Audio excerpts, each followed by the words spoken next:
Richie Bradshaw, Locked on Sun Devils.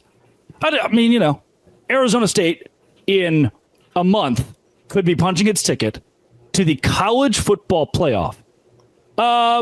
This is like the time. It's like the time I went to the airport and had too many mimosas. It's just like, well, he's just talking crazy. What's happening with that guy?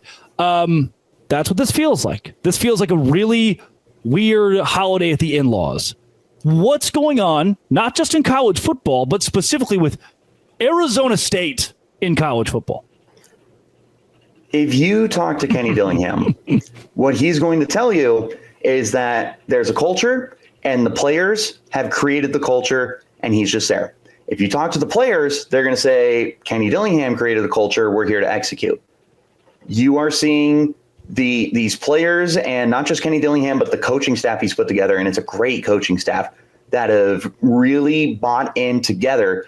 And you added a lot of talent in the offseason, sure, but these guys are playing as a unit. One of the things that really, really stood out to me on Saturday night, talking with safety Xavier Alford, who had one of the interceptions earlier in the game. They sat down with him, and he's someone that we in the media get to talk to pretty consistently, and was like, hey, you just beat the number 16 team in the nation on the road. How are you feeling? He responds, paraphrasing, of like, yeah, it's cool. We're on to the next one. And having that mindset is crazy, because I'm sitting there and I'm like, I would at least celebrate on Sunday or something. Like you're just on to the next one. That's right. That's business, and that's a powerful place to be. And it's exciting to see an ASU team that is so dialed in, and we haven't seen an ASU team this dialed in under the Herm Edwards era. We haven't seen it since early in the Todd Graham era. It's not something that we're really used to seeing from this team. And clearly, even though they said all offseason, we don't care that we were ranked 16th out of 16, and we don't care that we're coming off 3-3 or 3 win seasons consecutive, blah, blah, blah. They clearly had that as billboard material and whiteboard material, because that's something that has very obviously motivated them to play above the level that they're at right now. So it's a talented team. This is a driven team, and it's a team that has a lot of determination to continue to prove people wrong. Richie, as far as the Locked On Big 12 podcast goes, there are listeners from all 16 fan bases. One of the prevalent questions is, will it be worth it for the Big 12 for Colorado and BYU to be bumped out of the college football playoff and Arizona State be that representative? Which of those 3 teams could win or has the best possibility of winning at the national level? Is it going to be worth it if Arizona State is our representative compared to a Colorado or BYU? So here's the interesting thing is ASU does not have any kind of media poll that BYU has had this year as the Cinderella team, or that Colorado has with Deion Sanders and Travis Hunter. You look at ASU, and I don't know how many people around the country or outside of the Big 12 are aware of Kenny Dillingham and everything that has changed, which is a shame because they're an 8-2 football team. But that's what happens when you are in the cellar for years. It's going to take some time for people to notice, like, hey, this ASU team, they've been good for a little bit now. So if you get them to the playoff, there's not a lot of people that are really going to care about that game. Like if it's Alabama, Arizona State, a lot of people might tune out and be like, oh yeah, Bama's going to thrash them. Arizona State, one of the things that's impressed me about them this year, they play up to their competition. They have not stooped low to play lower tier competition. You crushed Wyoming at the beginning of the year. Yeah. Texas State they were very good. Iffy. Yeah. But I mean, you stepped up when you needed to. Mississippi State at the beginning of the year seemed okay. As you told me on the podcast, the Big 12 squad, Blake Shapen is one of the quarterbacks of all time, and he certainly was in that game.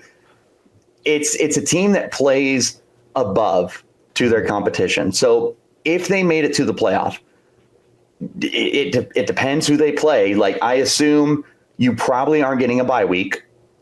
Yeah. I mean, you might have to go to Notre Dame in round 1, or to Tennessee, and that's not fun.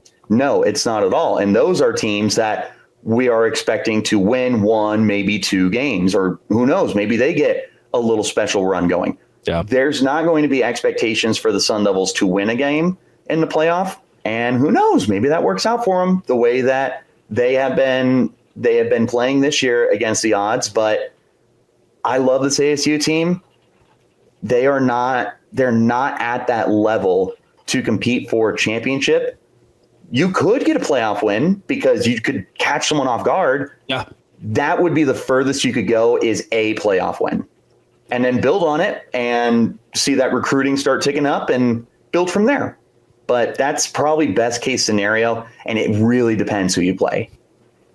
It's the dangerous combination to me of a young quarterback, the wily veteran running back, an offensive line who's been more impressive than expected, a wide receiver one that you can trust, who's also young in his own respect, but has meshed with that young quarterback, and the continuity that the staff has brought from Dillingham himself to the coordinators. These guys have revolutionized what football is at Arizona State and done it very quickly. We're seeing, when I think young quarterback, young, good wide receiver, I think Arizona, Tet McMillan and Noah Fafita, who have done nothing this season.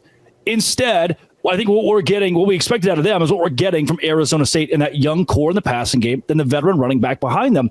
That to me is a recipe for upsetting a Tennessee, for upsetting a Notre Dame, for upsetting somebody in that, even Indiana. Let's say Indiana ends up at that 5 spot or that 8 spot, somewhere in that conglomerate, and Arizona State's at 9 or 10 and faces them round 1. I love the odds for the Sun Devils because they've got, at least for a game, something sneaky up their sleeves in a wily quarterback and a veteran running back. Richie, have you pinched yourself yet? Is this crazy for you? A little bit. And going again to the earlier days of the Big 12 squad, I remember when ASU started 2-0 and we were all poking fun. And one of the things I said was, we're just happy to be here. Like, we're just having fun winning. Nobody expected this. The most delusional ASU fans in the world would not have been able to tell you that you were 2 games away from going to a Big 12 championship and having a serious chance to win it, win the conference, and go to the playoff in the first year that they were there. I said preseason, this is a 7-5 football team, and I felt I was being optimistic. Yeah. They're at 8 wins. There's 2 more games left in the year. The sky is the limit for where they can end right now.